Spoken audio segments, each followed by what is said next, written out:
Hello and welcome to my channel. I am Zodiac Bandit, and today we're going to be recapping episode 86 of Campaign 3 of Critical Role. This one has a lot of interesting stuff happen within it, so we'll talk about that at the end once everyone is caught up. So, let's get started. We start with Fern having just been transported seemingly off of Ruidus by the portal that was within the water tunnel. She's in a lake and there are mountaintops with snow on their peaks, off in the distance, and a lush forest surrounding her. She looks underwater to see if the portal is visible. She rolls a natural 21 on perception. The portal isn't visible from the surface, but as she gets lower, she can see that there is water being pulled towards it, telling her where the portal is. At the bottom of the lake, there is a bramble patch. She can see just above it where the water is being twisted. She then swims into the twist. She's pulled extremely fast and pushed out of the water tunnel and lands next to the others back in the temple. She tells the others telepathically, because she is currently a sea slug, that there is definitely a portal up there, and that it led somewhere else. She wants someone else to go back up with her. Imogen asks for more details, but Fern didn't really look around that much. Fern says it doesn't feel like the moon, however.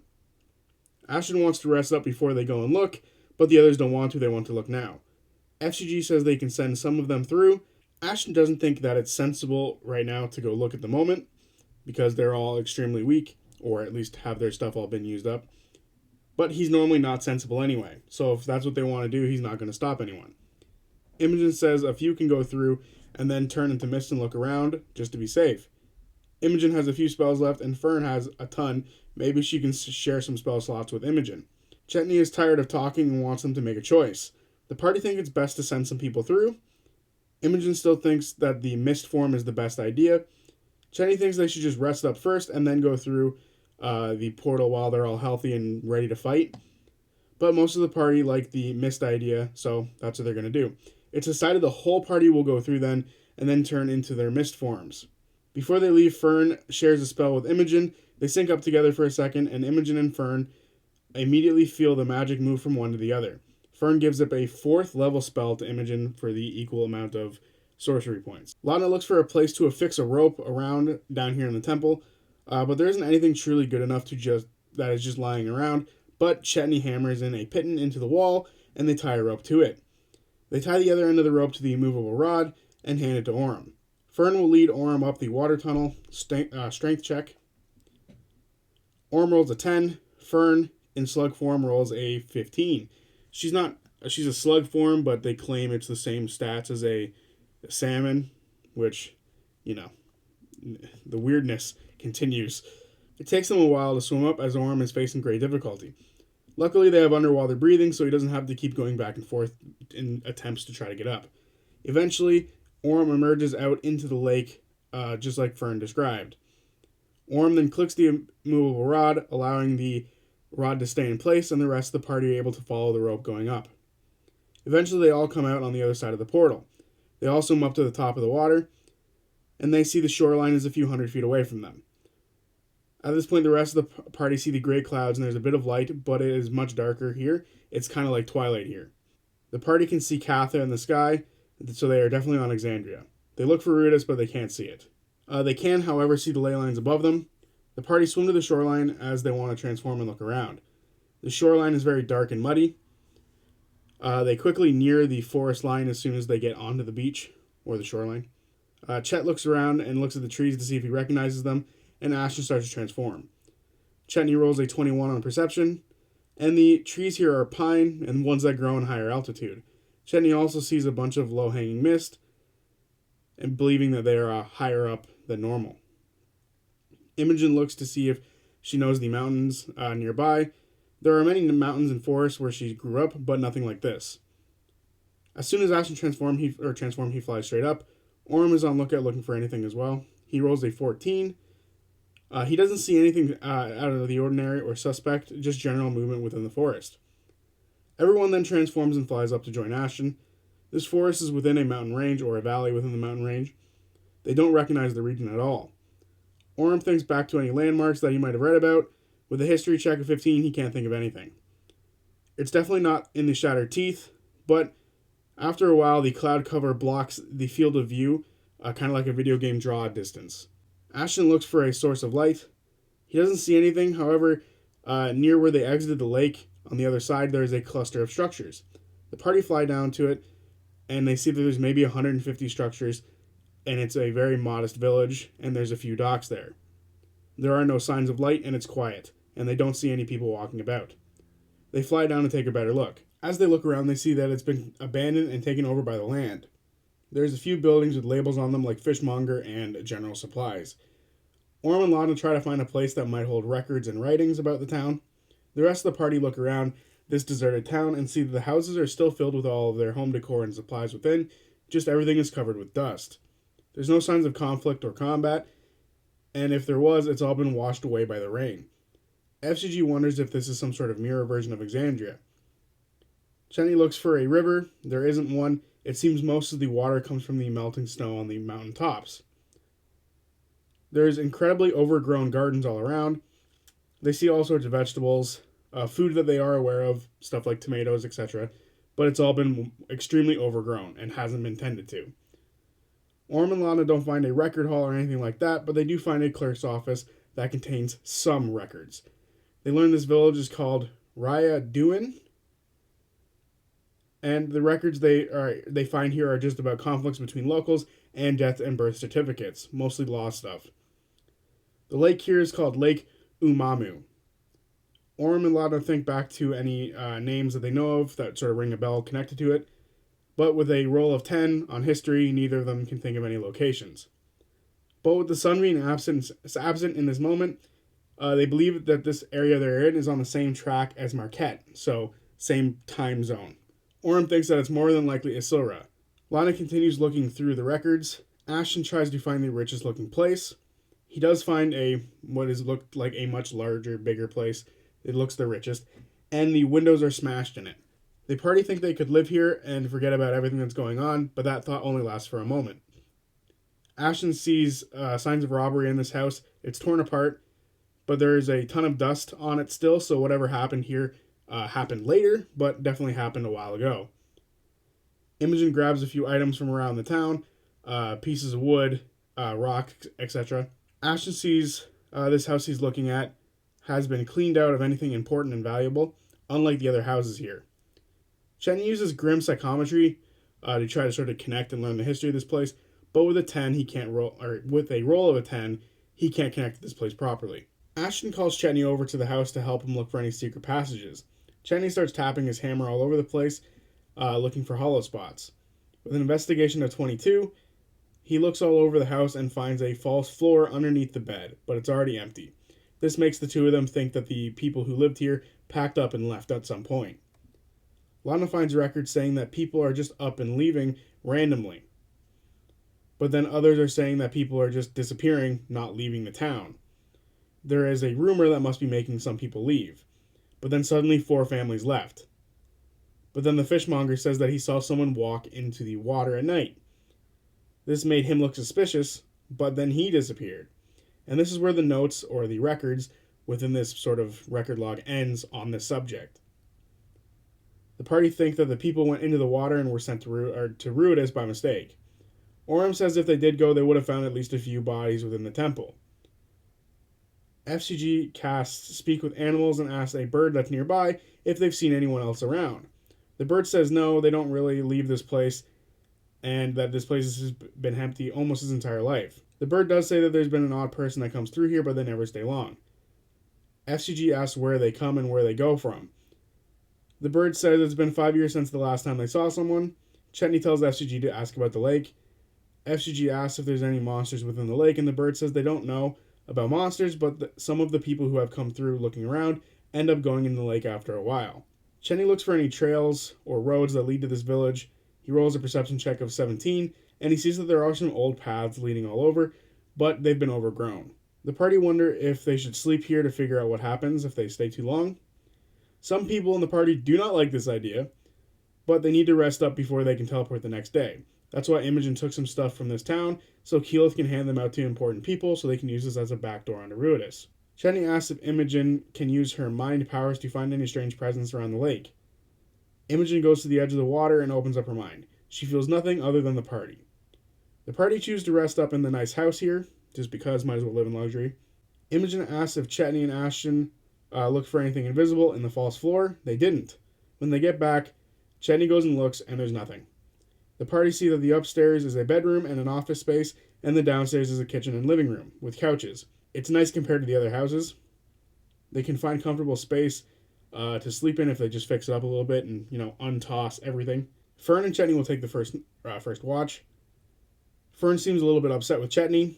Imogen asks if she's upset because Chetney hasn't pursued her after their little fling they had a little while back. Fern says no. FCG asks if they will be going back through the portal or if they will be leaving and telling the Grim Verity what they found so far. Orm wants to make sure that the portal works before doing any of that. Chetney looks over the stuff that he took from the Willmaster. There is a magical essence to them. FCG casts Identify on one of them, and the first thing they see is a ring of awareness. It gives off a ping when something happens to the wearer of this ring, and the ping goes to whoever has the other ring. So it's kind of like a warning device to someone who's married that their significant other is injured or dead, which is not a good sign. This worries the party that they could be tracked in some sort of way, but they could use the ring and the funnel to sort of siphon the power away from the ring. During the rest, Chetney makes a toy, or during the first hour of his rest, Chetney makes a toy with his new feat. Chetney is now no longer a master craftsman. He is now what's known as a legendary craftsman after his deal with Nana. Chetney and Fern take watch. They see the mist hang over the lake and the village. It gives off a dark and creepy atmosphere. Their watch ends and Orm and Imogen take the next one. Neither can see in the dark, so Imogen uses her dancing lights to give them a bit more light. Orm tries to contact Caleb with the Sending Stone, telling him they are in the village of Raya Dune, and asks if he can come to them. After some time, Caleb actually answers, but he doesn't say much. He was more taken aback by the stone actually working. Imogen wants to try to send as well, but is worried that maybe it was Ludinus that had the stone, and her spell might go straight to him instead of Caleb. But she remembers that the spell will just go straight to Caleb, not to Ludinus, so it'll work. She then tries to cast it as well. She says, I assume this means you're alright. Again, that's Lake Umamu. Can you get word to the Resistance?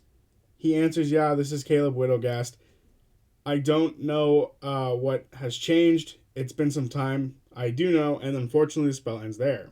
Imogen then sends a message to Keyleth, saying that they're back in Exandria and they found a back door, and they're in a town called Raya Dune. Keyleth answers, a little bit confused, and tells them that they are in the Karamoran Reach in Isilra and asks about Rudis. Imogen informs them of the Bloody Bridge and then the capital of Kaviris. They found a tunnel that is about halfway there, and that they will show her if they decide to show up. Keyleth says alright, she has to finish some business, and then she'll meet them there. She'd like to know what they've learned, and that time is running short. Imogen expends sorcery points at this point to get another spell slot. Orm and Imogen try to figure out what to say. They will tell her where the portal is, and that they will leave a trail so she can follow, as they want to go back through the next morning. They don't want to wait around too long. Orm hugs Imogen and thanks her for everything that they've done. Imogen tells Keyleth that the portal is within the lake, and they haven't learned enough to go back to the Grim Verity yet. So they're going to go back through the portal and go to Kaviris, and leave a trail for her to follow. Keyleth says alright, and that she will send a team to follow them. Good luck. At this point, another voice pops into Imogen's head. She says, Caleb told her to message her and asks if it's working. Imogen says yes, it's working, and that they met Caleb at the Malleus Key, and says they're at Lake Umamu and that they just talked to Keyleth. The strange voice sends another message. I don't know who that is. How did you meet Caleb? Imogen says that she met him at the Malleus Key and asks who this is. The voice says, nice to meet you unless you're a bad person, and that this is Jester. Imogen says that she is a good person, and that it's nice to meet her as well. I don't know if we should count this as an M9 return for the bingo sheet. So let me know down below if you think this should count, because I do. I think this counts. This counts to me. So we're checking it off. I'm checking it off. Bingo. Or at least the start of a bingo. Let's go. The first one this year. Orm then takes out his sending stone that would send a message to Dorian. He tells him that they're alive and that they've been to the moon, and that Dorian should go to Keyleth, and that Orm misses him. No word comes to Orm, but he hears something outside. He suddenly gets a strange feeling that he needs to go see it. It might be Dorian. He tells Imogen that he heard something. Imogen then wakes Laudna because they want to go out together. Orm says that he needs to look. That at this point, the others start to wake up from all the noise being made. Laudna says that she'll send Pate to go look for them, but Orm starts walking toward the door. Orm asks why Dorian just didn't answer if he was outside. Imogen tells the others that they were talking to some people and informs them what they were told. Laudna then sends Pate outside during all of this. He's startled at first, but then does what he's told, as he always does. Laudna looks through his eyes, and with a perception check of 3, Laudna can't see anything. It's hard to see at this time anyway with all the mist. Chetney says that Dorian might be outside and they should probably look. Laudna says this town is abandoned. It's too dangerous to do that. Ashton goes to block the door with his hammer, and then he hears something. And then at the same moment, FCG and Chetney both feel like something is off and they need to go check on the portal. Maybe it closed or something came through, but something feels off. And something is calling them towards the water. Ashton didn't block the door. FCG says that they should go check in the portal. Chetney agrees and they head outside. Imogen tells them to stop. Chetney uses his hunter's bane to see if there's anything he can feel near the water. He rolls a 13. He feels an unnatural presence around the town, but it might be an ally. FCG and Chetney go towards it. Laudna tries to figure out if there's an undead presence nearby, but she can't quite tell. She doesn't have any sort of senses like that. The party follow them outside. They don't see anything or anyone yet. The light spells make it kind of hard to see a little bit because it's like a fog light in fog, or just regular lights in fog. You know, if you drive a car and you've ever done that, you know it's a pain in the ass. It also makes it really creepy. Fern and Imogen want to go back. Ashton feels like something in the lake could be useful. Orm tries to look around for anything but rolls a 2 on perception, which is very bad for him. He sees the wind blow the mist around. Ashton feels like he needs to check on the portal, even though he's very hurt. He knows it's a bad idea, but he feels like he has to. Imogen runs past Chetney and FCG and casts Detect Thoughts to see if she can sense anything else nearby. She feels her friends, and then she feels some sort of intelligence behind her and below. The boys are now pushing into the water. Imogen uses her sorcery points to regain spell slots and casts Command on all of the boys individually, using all of her spells. FCG, Orm, and Chetney fail, and they start walking back toward the house. Ashton, however, succeeded and continues on his way. Laudna turns Pate invisible and sends him to follow Ashton. The command, however, only lasts for 6 seconds as the other boys turn around and start heading back to the water. Imogen then looks back to where Ashton was, and he is now gone, down below the water. The others begin to jump in the water as well. All 4 are now diving into the lake. The 4 of them feel good, and that they are so close to whatever they are being drawn towards. Imogen tries to hold Orm back, but isn't able to, and she starts being pulled down to the water. She decides to let go. Laudna and Fern watch as this all happens. Laudna tries to find a boat that she can use, but rolls a natural 1. She then looks underneath the water to find anything else, maybe a sunken boat, and with a much better roll, she's able to see some sunken boats down below, near a dock. She casts Animate Object on the boat and some ropes. An old rickety boat comes to life, as it has 2 planks become its arms, and it is attached to 2 ropes. They seemingly have some sort of life to them, but that's just to Laudna. She pretends that they are alive in her mind. She tells them to go after her friends and to drag them to shore. Imogen, however, and Fern have been following the boys underwater, and she sends her lights down to follow the boys. The 4 being controlled feel a pull, and they must go deeper. They reach down and they feel the ivy plants at the bottom of the lake, and they reach out to them. They feel their embrace. The others swim down and don't see their friends anymore. They just see a mass of plants. As the witches get close, they feel everything get cold around them. Fern and Imogen make con saves. Imogen rolls a nat 20, and Fern rolls a 10. Fern takes 8 damage, but she uses her reaction to become resistant to cold damage. She gained this ability from the Dread Captain Novos. So she only takes 4 as well. They both take 4 damage from the cold. The boys all take damage from the cold as well. Chetney and FCG take 14, and Orem and Ashen take 7 as those two saved. They feel like they belong here. This is perfect. They all curl up in the vines and decide that this is good enough. Imogen and Fern try to find them. With OK rolls, they see the lights of FCG through the mass, and they see some bones within this mass vine as well. Imogen sends her lights near where she saw FCG. Imogen gets a better look. There are black vines in this massive mass of vegetation, and there are black shadow-like tendrils that are looking to feed their hunger. Imogen casts Mind Sliver on the mass, and it takes 17 damage, and it retracts a bit. They can see the boys for a split second within the vines before they are covered up again. Fern brings out Mister and sends him over to FCG to use Fiery Teleport. Charisma save from all the boys after the damage was taken to the mass.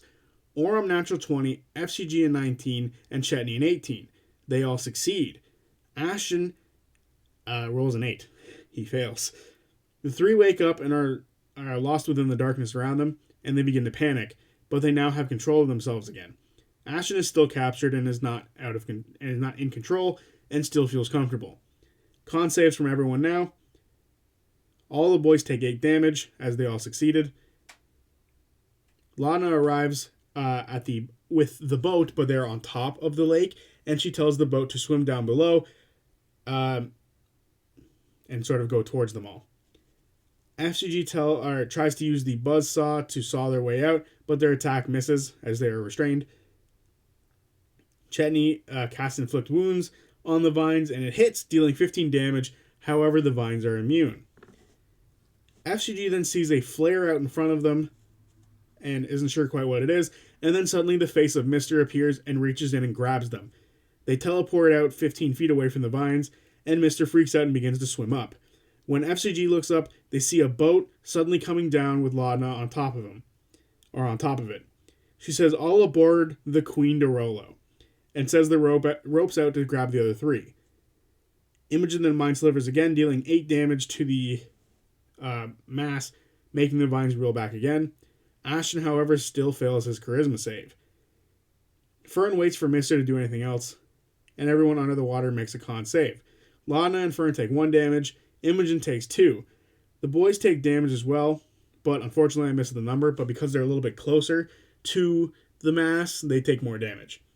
Chetney then ignites his chisel, and he swings and hits both of his attacks, dealing 10 and 8 damage. Chetney is able to swim away a bit. Orem swings and hits with his first attack for 10 damage. He then swings again for 11, and then swings again and hits for 10 more damage. Orem is now free from the vine mass as well.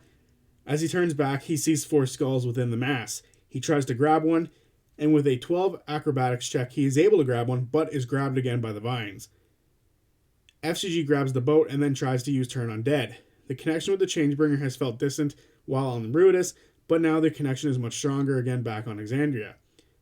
Warm energy comes off FCG, and the vines save the DC. Laudna also makes the save, so she's fine. Laudna can see FCG, Chetney, and Orem. She goes for Chetney. Chetney feels a tendril wrap around him. At first, he's a little nervous, but then sees the rope that's connected to the boat. He then takes out Turmoil and casts Shatter on the vines. It fails and takes 22 damage. Chetney is then pulled back towards the ship, the Queen Dorolo. Laudna then tries to speak to the vines in Shadowcant to try to intimidate it to let her friends go, and she rolls an intimidation check. She rolls a natural 1. I don't know what it is with this campaign, but this campaign does not like Marisha. She has rolled, I swear to God, the most natural ones, and it's not even fun. Like, after a point of time, you just get upset because the dice are bad. And I feel like she's experiencing that very much so right now. And after that natural 1, the tendrils reach out to try to grab her. Acrobatics check from Laudna. She rolls an 8, however, the vines rolled extremely low as well. Bodhi pulls back and is able to save Laudna from being grabbed by the vines. Chetney and FCG are now holding onto the side of the boat. Imogen swims down and tries to grab onto some of the vines and casts Shock and Grasp on them. However, she misses with a 12. Fern looks out for Ashen but can't really see him all that much. She tries to swim down and tear away from the vines where she last saw him. With an athletics check, she rolls a 1. She can't pull anything free, but she remembers where he was. She just can't get to him yet. She stays where she is. FCG, Chetney, and Laudna make con saves. FCG and Laudna take 8 damage, and Chetney takes 4. The rest make con saves as they are much closer. Ashen, Fern, and Orym all take 5. Imogen takes 10.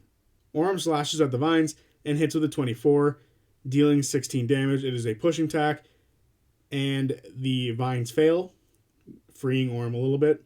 Orym then looks for Ashen. After he hits, he rolls a 25 on the perception. He sees bits of Ashen poking through and teleports over to him. He then tries to cut him free, and with a 17, he hits for 17 damage and for 10 damage with his last 2 attacks. Ashen is freed a little bit, but Ashen tries to pull himself back into the vines. Orym then action surges and swings for Ashen and hits, dealing 10 damage.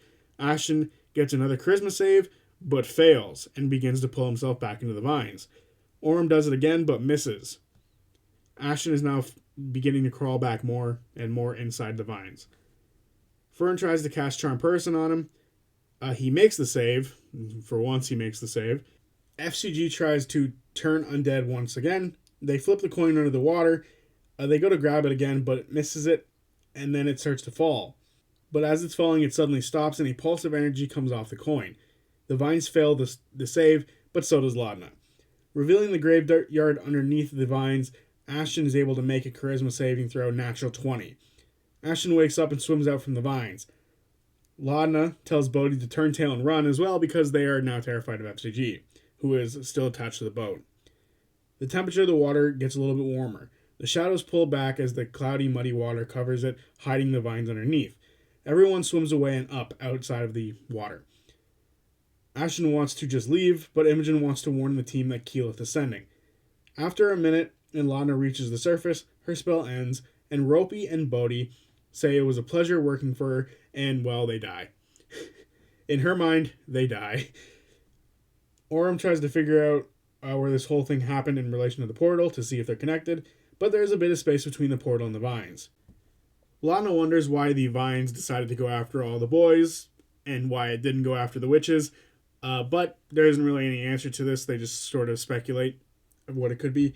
After a bit of a discussion, they decide they're going to go back through the portal and sort of take their rest there, as Ashen has always wanted to do that instead of doing it where they were. But they leave a message for the others who are going to be following them, saying that not to listen to the voices and that there is something dangerous under the water. They have a skull placed on top of the records that they read before, sort of detailing everything that happened with the rumor and the people disappearing. And then they mark a rough location of where the portal is, and they then swim back down below and go and rest up down there. Laudna is going to be on watch. Before they fall asleep, Orym asks Imogen why Dorian didn't answer. Imogen thinks he might have been asleep, and Orym agrees, so they end up going to bed. Laudna keeps watch and makes a perception check of 21. She's upset about the death of Boti and Ropey, and Pate gets really deep in this conversation in the attempt to comfort her. She appreciates it, and then Pate farts, and she sends him away. Laudna then says Delilah. Delilah answers. Laudna asks if she's been on Rudis with them, and Delilah says that she's never been away. Laudna asks what is the end goal of consuming power. Delilah says to protect those you love, and if that fails, vengeance is a good option. Laudna asks if vengeance is what keeps Delilah around. Delilah says no, and after you've been around for as long as I have, you know nothing is impossible. She's seen that firsthand. Laudna asks if she's a danger for the rest of the party. Delilah says no, they're all walking into danger on their own accord, and she doesn't think that Laudna gives herself enough credit, but the choice is hers if she thinks that it'd be better for her not to be with them. She's been given a second chance, a third chance. She should really use it. Laudna asks how much power she'll take from her. Delilah says they are one and the same, so she won't be taking any power from Laudna. But Laudna doesn't agree. Laudna wants more power from Delilah herself, but Delilah says that to give Laudna more power, Delilah needs more power herself. After that, Laudna can protect Imogen. Laudna asks if Delilah is Pate, as Ashen has been worrying about that a little bit, but Delilah says that she is no more Pate than Laudna is Delilah. They have a bond, and that is their connection. Laudna tries to go to bed, but a visage of Delilah appears and says, "We will endure." At this point, the party completes a long rest, and Ashton wants to just stay here. He just wants to stay here. It's peaceful here. It's nice here. There's no monsters trying to kill them in a lake. He wants to stay here. Shenny asks if he can communicate with the rocks. Ashton says that he doesn't know. If you asked me that a month ago, I would have said no, but now I'm not too sure. Now the party must make a choice on which way to go. They can go back the way they came through the water tunnel and try to go out back through the crevasse they crawled in through, or they can climb up the rock wall that's right near them and try to exit through that way. They choose to climb up, as it's a different way than they went before and hopefully leads straight out. They mark which way they go for the team that is going to be following them, and then FCG identifies the other ring. It is a ring of protection. Lana wants to use the funnel on the first ring, the ring of awareness, just to make sure it's gone so they can't be tracked. Orym then takes the ring of protection, and Laudna puts on the funnel. After a minute, the ring is sucked of its power, and Laudna gains a permanent +2 to her HP, and I believe, because I mildly missed it, but I think it said that attacks against her have disadvantage until her next long rest. The party then start climbing. A group athletics check. With 2 natural 20s, it seems to be going well, but then they get 4 rolls below 10. However, Ashton saves it with a 14, and they climb up for what feels like a mile, leaving markers along the way for the Ashari to follow. They eventually reach a tunnel and begin to follow it. The party wonder why sending is working again. Maybe now whatever was blocking them before is gone, which concerns the party a little bit. FCG wants to scry on someone while they're in this tunnel. Ashton says that it'd be best to try Ira. FCG then casts scry on Ira, but it doesn't work. Something is blocking FCG and the Changebringer. Whether it was Ira making the save or whatever is blocking them, they don't know. Ashton wonders if it's the people who have powers from Predathos who are able to still make sending things happen. But Orym says that he used the sending stone for Caleb, but he's going to try it again here. He tries it again and just hears static. Something is blocking him once again. Ashton is looking for a place to plant the seed for the All Minds Burn, but doesn't really find anywhere nice yet. They continue to travel through this tunnel and start to think that it's been made by a Bane worm, a Graboid. They travel for another hour through this tunnel, and eventually they find an end. It seems to have collapsed here. They can't tell if they've been going up at all or if they've been going down. It's extremely hard to tell. They definitely can't move the collapsed tunnel. It's a little bit too much. Ashton suggests someone passing through the wall. Fern could transform into something and dig out, but Ashton wants to try something. Ashton then transforms into his Earth Titan elemental form, growing in size and becoming more rock-like. He's much bigger in this form. When he's kneeling, he's 6 feet tall, which is, insane. Kneeling 6 feet tall. Ashton then turns and runs right into the wall, passing through it. When he does, he feels connected to the tunnels all around him. He can feel that they aren't very far from the surface. He sees the collapse is for about 300 feet, and the reason it collapses is because the surface collapsed down on the rest of the tunnel. Ashton then glides straight up and comes out to the surface. He's in a storm, but it's not very thick. It's more like just a mild dust storm, and he sees a place where they can sort of hide a little bit. Ashton eventually returns back down to the rest of the party. He tells the others what he saw. Ashton asks if they want to go up for a while or if they want to stay underneath the ground here for a while. Imogen asks if he can burrow them up. He can. They like the idea of getting out of this tunnel. He starts digging his way out, and it takes a while, but eventually he digs them up onto the surface. They leave markers as they go in the dust storm. They can't see the stars from where they are because of the dust storm. Lana takes out a scry ball, and it's dark. Imogen tries to feel where the capital is, and she makes a charisma check of 22. She senses the rough direction that they need to go in. Lana says they have to have an understanding of when to get the fuck out of there. They can teleport out, but there is a risk of the staff disappearing as they don't have enough charges on the staff for it to, stick around. There's a chance that it gets destroyed. And now when they go to leave, they will teleport back to the temple to go back to the exit point that they found in Isilra. Ashton says that they need to leave after they find some allies. Lana doesn't want anyone to be separated. They must all be together. They almost got captured last time they separated. Lana thinks it's better to fight another day and stick together than sort of separate and try to do two things at once. They no longer have a mind shield up, nor do they have their mist form, so they're a little bit more exposed than they were before. Imogen is worried that they've been tracked this entire morning as they forgot the mind shield was gone. Ashen doesn't think the enemy will have a clue where they are. They have a second mind shield scroll and they use it. Imogen wants to leave a message behind for the other group, but FCG thinks that it's too dangerous to have any other teams following them to the capital. It's meant to be a small excursion. But most of the party think a message is a good idea, so they use a husk. They use the husk of the sending plant that Orym got ages ago to sort of leave behind an imprinted message, telling the following team which way to go, the rough direction anyway. The party then leave the husk behind and start walking through the storm. Now it's time for a travel roll, as it's been a little while since that happened. Talzin rolls a 17 on the travel roll. The storm is going really rough, but the party suddenly stop and they all feel energy buzz all around them. Their stomachs drop. Suddenly, the ground around them brightens and the rocks of the surface begin to turn red. They are in the middle of a flare. Chetney, FCG, Laudna, Orym, and Ashton all block their eyes, but Fern and Imogen feel euphoria. They feel like they've been around forever, and eventually this feeling ends. Everyone blinks their vision back. Fern is surrounded by a bunch of red energy, and Imogen is floating in the sky. Her hair is floating everywhere like it's filled with static. Red cracks through the lightning veins that she has on her body, and there are rocks floating all around her. Her eyes are white. Eventually she comes to, and everything slowly comes back down with her. Both Fern and Imogen gain 15 temporary hit points. Lana asks what it felt like. They both say that it felt very peaceful. Chetney feels the ground, and there's a bit of warmth to it. Ashton then drops down into it and glides through it, as it feels very warm, and he stays below the grounds for a while as they walk. At this moment, Imogen and Fern both realize that they aren't the only ones who are going to be getting this boon. The first hour passes, and Ashton loses his Titan form. He looks rough afterwards. His walking speed is now reduced to 20, and he got 2 exhaustion points. I was thinking 1 exhaustion point. 1 exhaustion point would be enough to sort of be like, this is kind of a thing that's going to be sparingly used.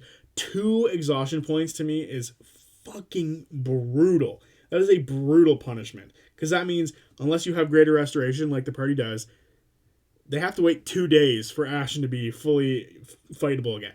And this is the same thing with Fern. I would imagine it's roughly the same. They both get 2 points of exhaustion. That is brutal to have to wait for 2 people, especially if they do it sort of separately from each other. That is a brutal punishment. The next D20 travel roll happens. And Travis rolls it. He rolls a 10. A heavy storm pushes through, making it hard to keep track of their direction. They hear the crackle of thunder and see purple lightning off in the distance. This hour, however, is uneventful other than the storm, and they eventually see a mountain range off in the distance. In the middle looks what looks to be like a carved valley, and they see a skyline. They're getting closer to the capital, and that's where the episode ends. So there you have it, episode 86 of Campaign 3 of Critical Role. We learned quite a bit of things surrounding this episode. First of all, we learned there is more questions surrounding what's happening with sending and sort of magic like that. And is it working on Exandria now? Is it working on Ruidus? It worked on Ruidus last time they were there, but now it's not working on Ruidus. So it's hard to tell what's happening anymore with that. So it's very compelling to sort of see how it's working. Who knows? And then we learned all sorts of things. We learned that Chetney is now a legendary craftsman thanks to his deal with Nana. We learned that Fern can become like ice resistant, so now she can be cold damage resistant and fire damage resistant, which is really cool. We also learned there's more to Orym's powers. He's got teleportation as a part of the...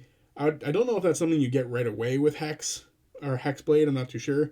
I wonder if the deal sort of converted a handful of levels for Orym, or if it was just he gained the new level and that's it. He's only got the one and maybe a few extra abilities.